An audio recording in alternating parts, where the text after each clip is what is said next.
Hey everyone, welcome back to On Purpose, the number one health podcast in the world. Thanks to each and every single one of you who come back every week to listen, learn, and grow. I'm so proud of the amazing community that we've developed over the last 2 years.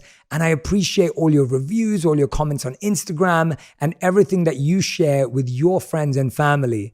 Now, today's guest is someone who was actually on my original list that I wanted to interview when I first launched the podcast 2 years ago. I've been a big fan of hers throughout her whole career and all the different transitions that she's been through. I'm speaking about none other than Jessica Alba. Jessica, thank you so much for joining the podcast today and for doing this with me. I'm genuinely so happy to be with you. Thank you for having me. It's an honor to be here. Well, yeah, I know it's been a tough 12 months and I wanted to start by just saying, I hope that you're well. I hope your family's well. I know that your family struggled with COVID quite a lot at this time and, I'm sending my best wishes and my love and just wanted to make sure everyone's okay. And would you be kind enough to share with us how you and your family have been able to cope through this very difficult time and having so many people being affected? I basically got it from being in a small juice shop and there was one other person in there that was sick, obviously. And so that's how I got it. And I was one of those fortunate cases where it wasn't, severe symptoms, but truly isolating and being careful and wearing a mask really does keep other people safe. And even in my own home, that was the case. You have to wear a mask around, especially elderly people, and you just have to be safe, and you just have to get vaccinated. So it's not worth it, I can say, just based off of what happened to my family, it's just not worth it. And if you can get vaccinated, I highly recommend it, just to in any way keep yourself from getting as sick as people did in my family. Yeah, well, we're sending our prayers and love to you, Jessica, and everyone in your family and everyone Thank you. Who's listening and watching who also lost someone during this time. And, I've shared some of my stories on the podcast of people that I lost as well. So thank you for sharing that really important message, Jessica, as well from your experience. You've played so many roles in your life. You're an actor, you're an entrepreneur, you're a mother, you're a family person. You play so many roles. What I'm interested in is which one of these roles has created the greatest growth and development in your life? Which role has had the biggest impact on you as an individual, Jessica? I would say all of it, right?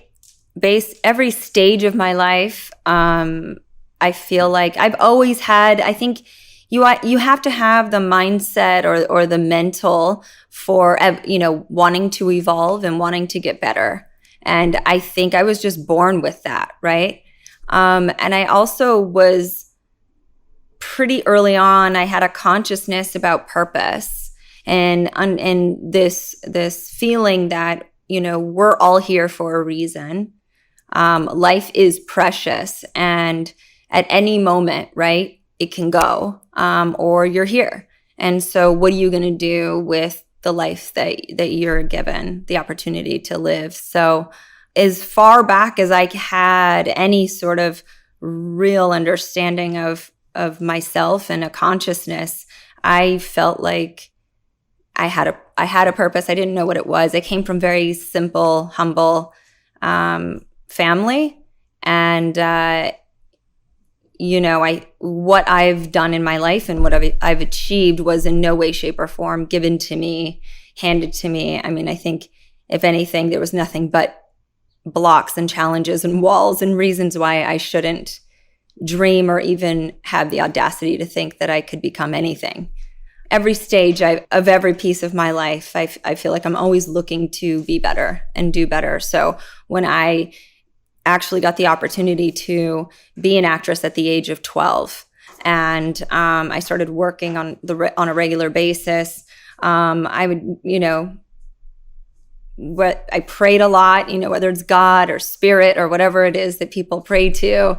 I felt like if I could just channel, I want to do good. I know I'm here to do good. I'm not sure what that end goal is, but I promise that if I get any breakthrough, I will do good with my success. And I always attributed success with being able to do good. And then when I became a mom, that really my sense of self, and I would say my insecurities as a person over silly things really sort of kept me, I think, from fully realizing my potential before I became a mom. But when I became a mom, those insecurities sort of went away. And I think it unlocked a piece. And then having a successful business also unlocked another piece. For me, that is such a beautiful foundation to start anything from, because it's so open. I think often we start thinking that a purpose is something specific and it's dialed in and it's focused and there's a clear goal. And often that can actually take us away from that innocence and that joy and that impact. Where do you think that came from for you? Was it your parenting? Was it something you experienced as a child? Where did that intention to do something good come from, and that desire to have a positive impact come from? I think because it was such a struggle and so hard for my parents. They were young when they had me, and every day was a very kind of tumultuous environment, just because they were in survival mode every day, struggling to get by. And they also didn't have necessarily the maturity or the tools to have context. So it's like they were just kind of like grabbing at anything, right? And they were constantly sort of like getting in their own way, or it was just a lot. And their relationship is very much like they love to fight and make up, fight and make up, fight and make up. And that's their dynamic, right? It was confusing for me as a kid, because I didn't know that was their dynamic, and I also didn't know that, like, I think I just wanted peace, and I wanted security, and I wanted a sense of financial security. To me meant that you could then have peace and not be so stressed out. And so I think that to me was like, how are some people born into families where it's not like this, and others are, and then given just, I can't do anything about the circumstance I was born into. How can I sort of like change that narrative or create the life that I felt, I wanted to live. And I think in the process of wanting a different way to operate, right? I also knew that, like, my parents in a lot of ways were just sort of like products of certain systems. When you have to support a family, how can you sort of like get ahead? And they were learning as they were going. It's sort of like flying the plane and fixing it at the same time. And so, they did the best they could.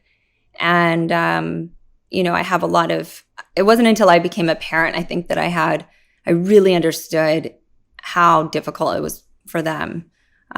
Just being so young and not necessarily having the tools, and not having, their a setup, right, to thrive. Yeah, no, I couldn't agree with you more. We did a podcast last year, and it was called The 6 Reasons You Need to Develop the Emotional Skills Your Parents Didn't Have a Chance to Develop. Because the idea is they didn't have that opportunity. They didn't have the hindsight. They didn't have the experiences. Do you find that as being a parent that you're able now to show your children like this balanced view of peace and obviously anxiety and stress and pressure and all the incredible things that you're achieving because you're a high performer, you're extremely busy? Are you kind of having that conversation with them so that they understand you a bit more? Tell us a bit about that. Yeah, there's definitely a wokeness or a self-awareness that happens when people, it's like before it was only the select few that get to be global citizens. We're now, because of, access that people have to information. We all are global citizens. There is access to so much information about how to do things better and be more effective, be happier, right? And so, like this podcast, right? There wasn't this podcast when my parents were, young. We live now in a culture where so much of the stuff that just wasn't sort of serving humanity has been broken down. And there's this generation that's sort of thinking through, like, I guess sort of like, yes, we built these civilizations based off of like necessity, a lot of these things that are power and ego driven, right? But now we're in a place where it's more about compassion, mindfulness, right? Openness. And that's how we're going to thrive and continue to thrive as a human race. And so I think, for my kids, I try to exemplify whatever that is. And at the same time, they are very aware of my faults, right? They're very aware that I, get stressed and I, get irritable and I don't sleep enough and all of those things. But, we have a dialogue about it. And I try to create a space of compassion, obviously for them, but also, just for them to sort of like know that I'm at least trying, It's a wonderful thing. I think if children know that you're trying, like you said, kids are so self-aware. I don't have children yet with my wife, but we plan on having them. And I can only look at it from seeing my friends or having been a child myself and always wondering, like,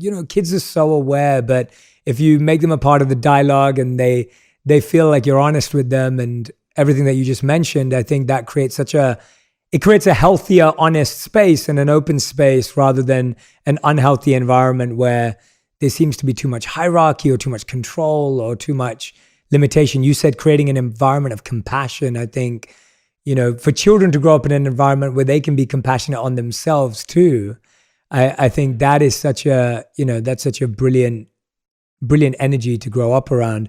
I wonder, Jessica, when you were going through transitions, because when I look at your work and your career and your journey and your purpose, there have been so many transitions along the way.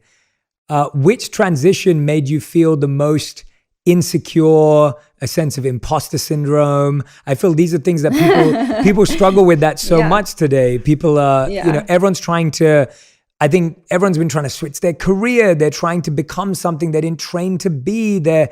And I feel like you'd have some really good words of advice. That's the story of my life. Yeah. I felt like I had imposter syndrome always, in everything, at every stage. From like, going to school with kids who when we got out of the military, when I was 9, we moved into my grandparents' house, and it was like a predominantly white, middle class suburb. And there just weren't people that looked like us. We were living in my grandparents' house. That was like a very different circumstance than most people. Most people had like, domestic help, and they had like all the things, and their parents had these established careers and were a little bit older, and they were mostly white. And so coming from like with us, we're living. My grandparents would stay with us half the week, and my parents are in a way like children when they're around the parents, right? And then we're the children as well. So there was like this very different, so I felt like an imposter syndrome there for sure. And then when I started acting, I was like, I guess I always felt like maybe I guess I felt like I didn't belong, and Hollywood didn't make space for people that look like me or were me. They'd called me exotic, right? It was like even the word Mexican American or like, Latina, like that was like such a specific thing to be that. And it was like not me. And I was like, wait a minute, but there's a lot of people that are like me that are here, in this country, but it's just Hollywood didn't recognize it. And so I didn't even have a place in Hollywood. And I remember twice presenting at the Oscars, and I just felt so uncomfortable backstage. I was like, I just want to get up. I just want to do the thing, and I just want to leave. And I was like, and I was with my husband, who was my boyfriend at the time, and I was like, oh my God. There were a few actors that could tell how sort of nervous I was, and they were so sweet. And then I jumped into being an entrepreneur. And again, I'm in rooms where I'm the only woman. I've never done this before. Everyone has like, fancy degrees from business schools and Ivy Leagues. And I've, never had a desk job, didn't do any of that. I got my GED, and I, started working so young. And so I'm sitting here, again, trying to find my way. And about 3 years into Honest, I learned the operations of the business completely. And in all the meetings where my, business partners were like, no, you do that thing, and we're going to do this thing. And I basically said, no, I'm gonna figure this out. I'm gonna learn. And I learned. And then I challenged them with stuff that didn't make sense. And then I was like, you know what? Maybe I do belong, and maybe I am smart, and maybe I do deserve to be here. And maybe people are just judging me based off of like their own insecurities, But it took me quite a bit to sort of like get to that place. And at that point, I was like 30. So you're 33. I think I was like 34 when it all kind of like started to come together. And I had 2 kids by then and 2 careers, and it took me a hot minute, Yeah, that's amazing. Well, I think that's a great lesson for all of us in patience around, we are going to feel that imposter syndrome. We are going to feel that insecurity. And what I'm hearing from you is it's not really like, oh, this is what I did and this broke it through and this is what I did. It was more just you had to be patient with yourself, and you had to allow it to naturally develop when you found your home in Honest and your kind of like sacred space in creating Honest that feels like such a strong foundation to who you are today, and such the bigger part of your story and a big part of your story. Yeah, it wasn't like an overnight. It was sort of like along the way. And then when I started like making space for like, why not me? And why can't I be intelligent? Why do I feel so unworthy, or I don't deserve this? And, I think over the years, I would say that is still something I still struggle with. When you don't see yourself in positions of power, in even in entertainment, the way that you see women and you see people of color portrayed, that's how you're going to see yourself in a way, in a lot of ways. And that's also more importantly how other people will see you. And so they're going to treat you accordingly. And you just kind of have to break through. Yeah. And I guess that's what you're saying, that confidence is just built on not thinking about what everyone else is saying or thinking or believing. That's literally the only thing that breaks you through. Yeah. Because they're just products of their own stuff. Yeah. Right? Yeah. Everyone's living in their own echo chambers and their own ceilings and their own. Yeah, absolutely. Absolutely. Obviously you called your company The Honest Company. I was interested to ask you something I hope you've never been asked before, but around the idea of, what's the most difficult thing you've had to be honest with someone about? When has it been most difficult to be honest with someone? Because it's such a beautiful value and beautiful quality, but at the same time, it can be a really hard quality to practice. And I don't just mean in your company, I mean just generally, like tell us how you handle that when you have to really be honest with someone, but it's a challenge. I've learned, I think, over the years how to, probably starting with myself. It's like that inner dialogue of how you talk about yourself, and how you sort of like treat yourself, and give space for yourself. And when I started speaking honestly to myself and being real with myself in a kind way, it helped then me do that with everyone around me, right? But when my inner dialogue is so like boom, boom, boom, like harsh, then that's the way the honesty comes out, right? With the way that I communicate and interact with other folks. It's a beautiful value, to be honest, but I think it can be, like you said, tough to take when it's delivered through the lens of harshness. What's been the most difficult thing about honesty? I mean, I don't know. I actually really love honesty. And for me, it's sort of the starting point to being able to then move forward. If you don't have that clarity of honesty of any situation or circumstance, then you're just living in a delusion. Then it's hard to like grasp. You're sort of on shaky ground. It feels like a solid foundation to then move from. Yeah, absolutely. No, I couldn't agree with you more. I love the idea of the more honest we are with ourselves, the easier it is to be honest with others. And I think honesty is something that we often say we want, but then when we receive it, we're like, no, don't tell me that. We kind of have this, like you said, the double-edged sword is a perfect way of describing it as a value and quality, because often people will say, oh, I wish people were more honest with me. I wish people would tell me the truth. But then when they hear the truth or someone's honest with them, it's quite hard to take it in, even if it's So you're saying, it's interesting, like I've heard you talk about when you were in the corporate world, you got a coach and you probably had to see yourself in a very honest way, in a way that you probably never saw yourself before, and that is super humbling, because I've done the same. The professional, because it's sort of like a therapist, but it's mixed with therapy sometimes feels like it's an endless sort of winding road and This is like therapy with a goal. Coaching in the corporate world is definitely more forward facing. It's more building, it's more development, and it's taking you somewhere. And I've always been grateful to surround myself with coaches and experts and mentors in specific areas so that they can be honest with me with the area that they are knowledgeable in or have wisdom and experience in. Have you found good mentors in your life? How did you find them? Or do you find that you've had to kind of learn along the way? What's been your journey with that, with coaching, mentors, and outside help and support?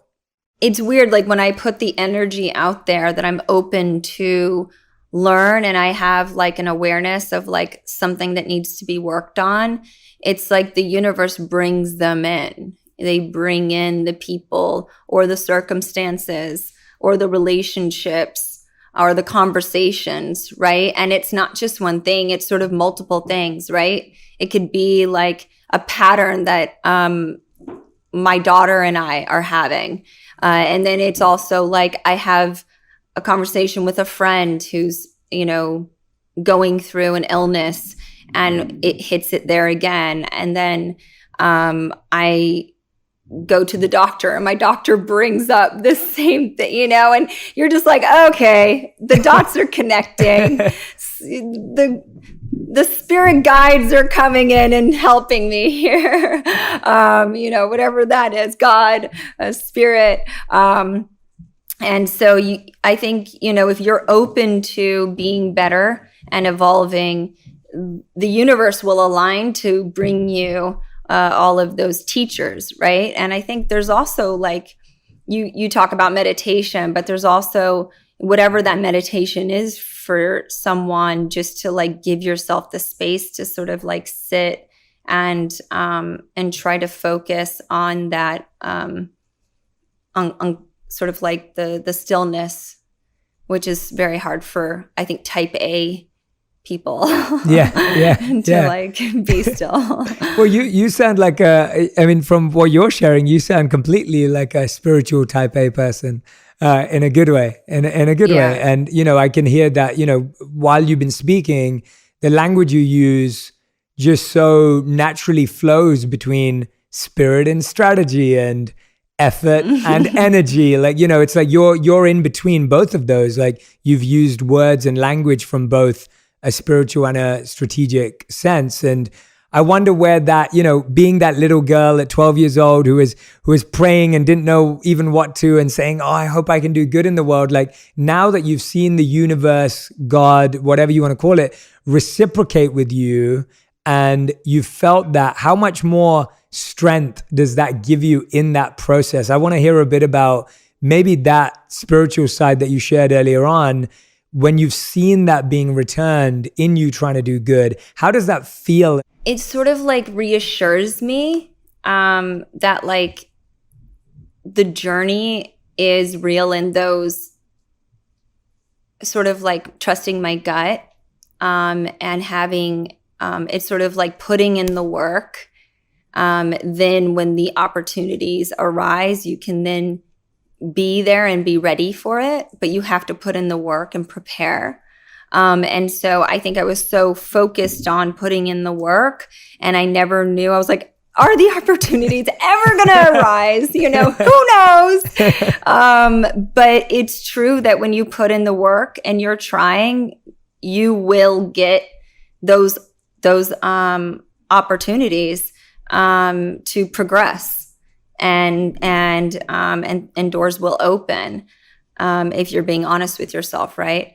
And being authentic. And so for me, I think before it was sort of like, I think this is it. I think this is how this works. Where now I'm like, I know this is how this works.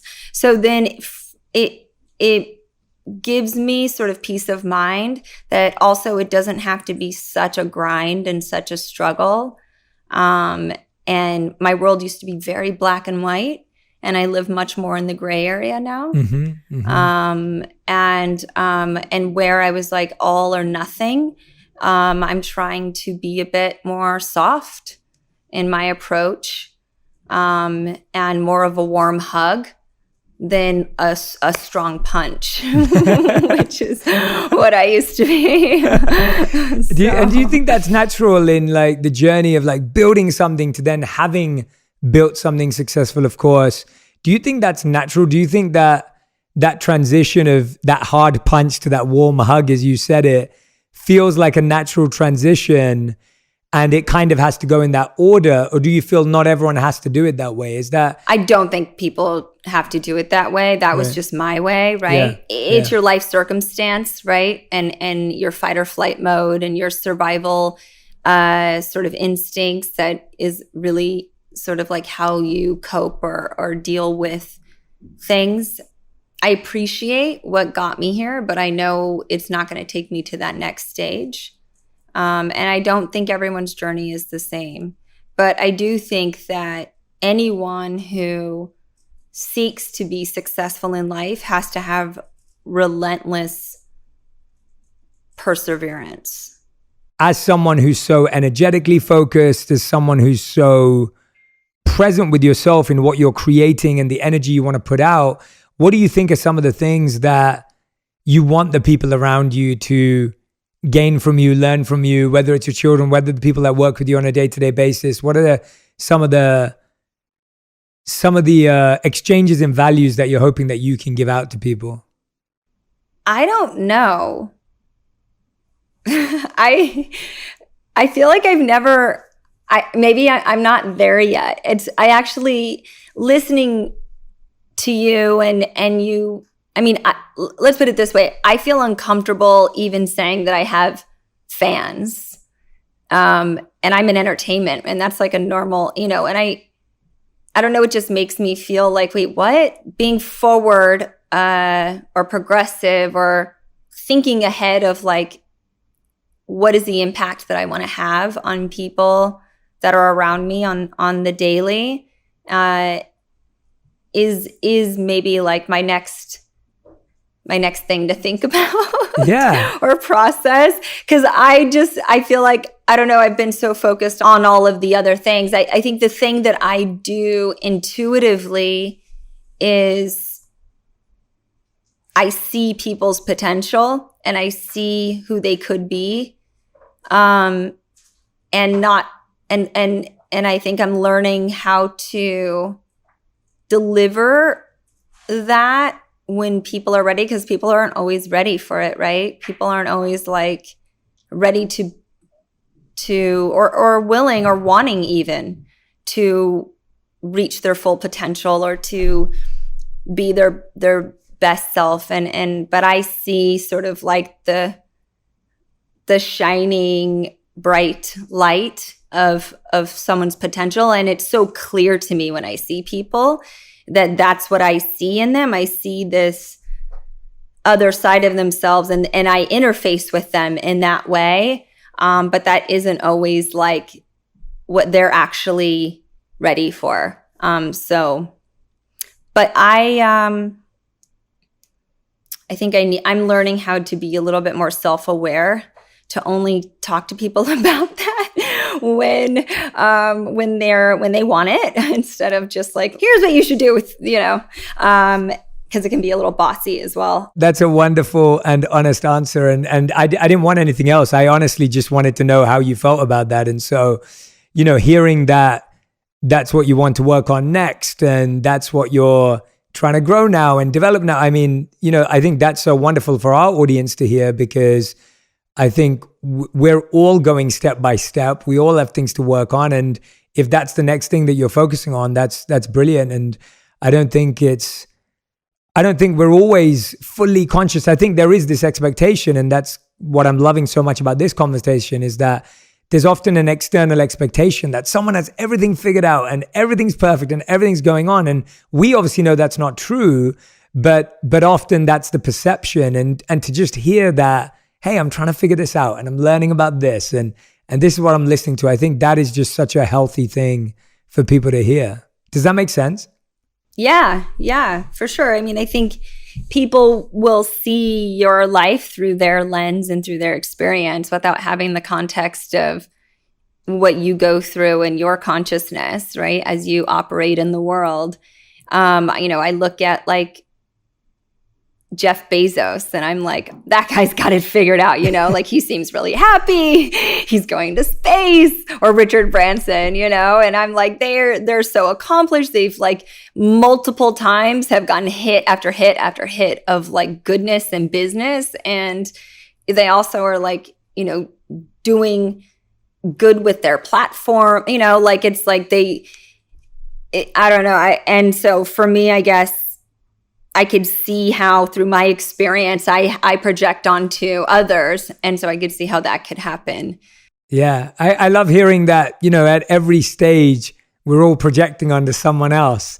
And I'm sure, I don't know Jeff Bezos, but I'm guessing that you can do it in business. And then now you're looking at another industry and you're looking at an athlete or you're looking at an actor or a musician But he's also just like he feels like a very joyful person, just like a happy guy, And that's like, to me, I'm like, I love seeing happy people. I'm like, yes. I will let you know once we have him on the podcast. Definitely. I'll let you know. But tell me about, have you ever struggled with, or have you ever worked through perfectionism? I feel like being a perfectionist is something that happens in art. It happens in business. It happens as a CEO, as an entrepreneur. Tell us a bit about that, because I think my audience and community often ask me this, and I'd love to hear your opinion on this. It's, like I'm struggling with, being a perfectionist and getting things perfect and getting things right. Tell us about your journey with perfectionism. I am 100% a detail-oriented perfectionist, but I would say that oftentimes that's used as an excuse to not actually do anything, because you're constantly tweaking something before you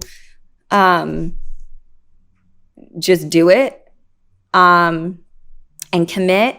And my partner at Honest, my CEO, he dropped this really amazing nugget like early on, like a month into us working together, when he came on to be the CEO of Honest. And he was like, it's the 80-20 rule. Like it should be 80% there and, 20%, whatever, it's not right. It's not totally buttoned up, but you're going to learn so much once you put it out there, and you're going to have to sort of be malleable enough to sort of like tweak and change as you go from there. But you just have to like put it out there and try it before you even really know, because you could be perfecting and all these details matter so much, but then you put it out there and you were putting all of your energy into the wrong thing, right? No one cares at the end of the day about all those things that you cared so much about. And so I think you should be a detail-oriented person, and you should have a point of view, and you should have like conviction about your point of view, because, you know, we're not robots, right? That's what matters. But at the end of the day, it can't hinder you from putting yourself out there or trying something or innovating, you know? Yeah, absolutely. I think that's a great piece of advice, and hearing that early on, I'm sure made a big difference to your path and to your journey. And, you know, just a couple of seconds ago, you said you love happy people. And I was wondering what you think some habits that you've seen in the happy people that you've known, the people that you've met around you in your own life. What are some of the happy habits that you think happy people have, habits that you seem happy from my perspective. And in this conversation, you've laughed a ton and smiled a ton, and, you know, you're not taking everything too seriously and allow yourself. So tell me a bit about what are the happiness habits that you think that you've practiced, and ones that you've seen even in the people around you that you admire and aspire for. Yeah, it's interesting. Like, to me, happiness is more like it looks like a glow, like an energy. It's more of like an energy, for me, association. Like, children are very, you know, they're like these bubbles of light, you know, they just sort of like, you can see these little like light auras, you know, you can see their aura, just these like golden bright white lights of you can see that happiness, right? And you can feel when someone is just like cool with themselves and just happy, and they emit this positive energy. We're all energy, right? That's science, right? We're all negative and positive energy, but if you are putting more positive, that's what's going to emit from you, your sort of energy field, right? You know, there's like, it was interesting. My niece, when she was 10 or 11, did something for the science fair, and she's like a devastatingly beautiful girl and like wickedly talented, but she's very shy. And she did the science experiment that she got into, like some science fair, and she basically took two plants, and one plant she gave loving words to, and the other plant she said hateful words to. And in like a few days, the same plant, treated the same way with the same water, same light, everything, the one with the negative energy, or, you know, the negative words, it died. Like, it literally was like the soil dried up, it died, it was done. And the other one was like growing, like flourishing. And it's just so true that you emit this such positivity and love, right? So happiness to me looks like love and light. And I don't know, sometimes people are just quiet and you can see it. Yeah.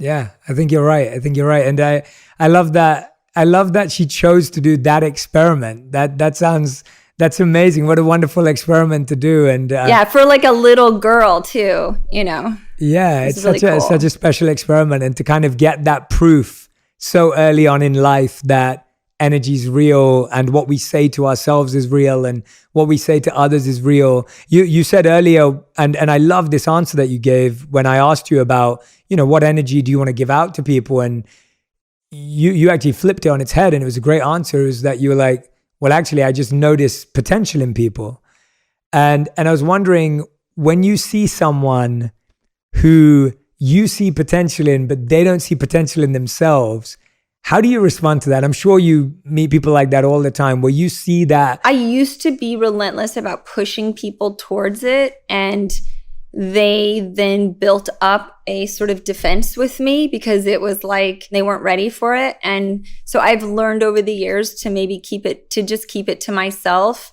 and kind of like nudge people and more like ask questions and let them come to it themselves. Because like the more they feel like it was their idea, and you just sort of like serve up the prompts for them to sort of think about it and reflect on it. And they're either going to bite and be into it, or they're not. And that's their journey. And like, even though they're not happy, even though they're stuck, even though like it could be so much better. But if that's their life choice, you kind of have to also respect the journey, Yeah, definitely. You've said a few times, another pattern that I'm hearing is, and I really appreciate it, is your approach to like just not forcing people to change, or not judging someone, or not making someone feel like you're preaching to them or teaching them or coaching them. Like I can see that from your approach. That's not how you think about it. And you really want people to come to things at their own time and in their own pace, and even in their own way, that it's their idea, as you just said. Is that something you think you've experienced as well, and that's why you believe in it so much? Or is it something that, or is that something that you saw because maybe you were quite preached to and taught and judged and coached, and you realized that people didn't respond to that so much? I think it was more of like me learning how people, like I was like, who are the people who I've seen potential in, and they've like they break through and they actually like move in that direction. And then I see potential in others and they're like, no. And so I guess it's just being mindful of maybe it's my kids. I think my kids have taught me a lot about that. The more I tell them something, the more they resist and they look at it as parenting, and I'm just bossing them around. And my honor even told me last night, it was so annoying, and over like something so stupid. Anyway, she wants to redo her room, and I'm like, cool. So I'm like, Pinterest board, like show me your inspo. And she was like, and my friend, she just redid her room and she has like all these plants and it's very bohemian and I love it so much and da-da-da. And I was like, did her mom help her with it? And she was like, yeah. And I'm like, cool. How does that make you feel? And she was like, it doesn't make me feel like anything. I think it's great. Her mom's really nice. And I was like, cool. And she was like, Mom, I just want this to be my project and I don't want you to tell me what to do, or I don't want your advice on, what you like. She's like, I want to come to these thoughts on my own, and she's like, she's so sweet, her little soul, but she's, the way she puts it to me, it just makes it so clear how people process. Right. Yeah. And so that's how I get a lot of my lessons, is just the way that my oldest especially reacts off of me on simple things, and then you can kind of apply it to more complex things. Yeah, definitely. I love that example. I think it's amazing. I think that's partly why whenever I talk about children, I'm like, yeah, you've got to be ready to, whenever I think about having kids, I'm always saying to myself, I've got to be ready to be humbled and taught and coached by them and have to learn by them. Yeah. And if I'm not ready for that, then it's not the right time yet. I just don't know if you're ever ready or not ready. I don't know. I just kind of feel like your kids choose you because they're going through their journey, right? And your souls sort of like choose each other in a way at the right time. I spoke to this woman. She's a seer. And I see her once a year as sort of like a gift to myself. And she talked about my son for, 7 years before he came. Like she saw him, and there was another one in France who also saw him. And they described him perfectly. And they're like, it's not the right time. Like he's going to come at this time. And this is the dynamic of your relationship with your husband and then your other two.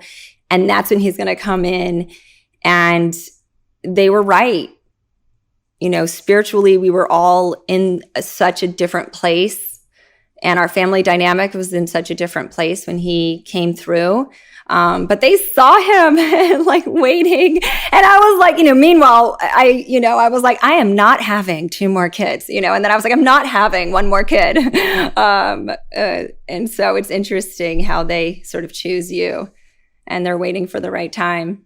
Absolutely. Thank you so much for sharing that. I absolutely love that message. And it's wonderful to think that for people who are trying to be parents, who want to be parents, who are parents, to realize how much, children chose to be there and you somehow chose each other and your souls chose each other. I think that's It's absolutely wonderful. Jessica, I want to thank you for just being so incredible. For anyone who's listening to this, you will not know that we had technical issues and sound issues and all of this, but I just want to thank Jessica. Her energy did not wane. She did not change.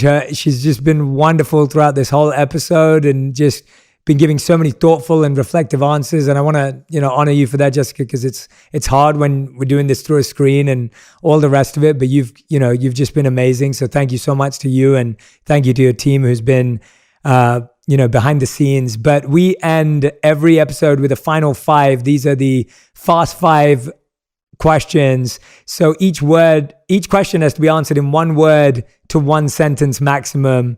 And so, Jessica, Alba, these are your fast 5. Are you ready? Mm-hmm. Okay, awesome. The first question is, what is the best advice you've ever received? Patience. What is the worst advice you have ever received? It can be more than 1 word. It can be a sentence.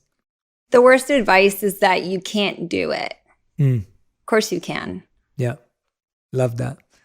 Question number 3, your current purpose in life, the way you see it right now, the way you see what you're doing right now and why you're doing it. To channel light. Okay, question number 4, what's the first thing you do when you wake up in the morning and the last thing you do just before you go to bed? Check my calendar. True. It's a good answer. Both times. Yeah, both. It's a great answer. And question number 5, the last question I'm going to put you through the pain of answering is, if you could create 1 law that everyone in the world had to follow, what would it be? Compassion. Everyone has to be compassionate. Love that. Beautiful. Jessica, Alba, everyone. Thank you so much, Jessica, for sharing your wonderful, abundant energy. I'm so glad that this conversation went on.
Off in so many wonderfully spiritual directions, energy-based conversations. I'm really, really happy and thankful for your time. I really do hope we get to connect in person one day without all of the challenges of being digitally connected. But a big, big thank you to you. If you've been listening or watching wherever you are in the world right now, please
Please make sure that you share your biggest insights on Instagram. Tag me and Jessica as well. We'd love to see what resonated with you, what wisdom's going to stay with you, and what you're going to try and practice this week. Thank you for tuning in again, and